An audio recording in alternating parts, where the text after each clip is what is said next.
Good morning, traders. The demand case for oil has weakened further after yesterday's post. The latest report from the International Energy Agency out yesterday showed a 200,000 barrel per day cut for 2020 crude oil demand forecasts, and they maintained their crude oil demand forecast for 2021 unchanged at 91.7 million barrels per day.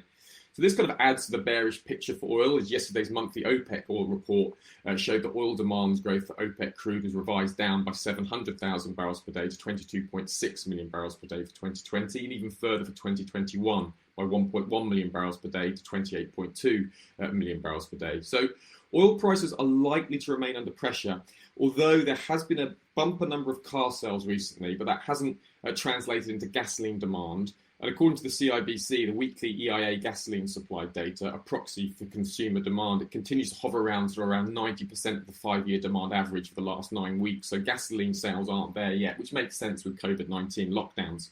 Now, oil is having some resurgence today. We've got hurricane approaching the Gulf of Mexico. That's resulted in refineries shutting down. We've also had a larger than expected draw in inventory data from the private oil inventory data out last night. So that's helping to boost oil prices now, along with the positive risk sentiment. But the weaker outlook for oil remains medium term. So any rallies higher in Brent crude should find sellers if market conditions remain unchanged. Trade risks, the main trade risk to this is a vaccine or successful treatment for COVID-19 or a faster return to global oil demand.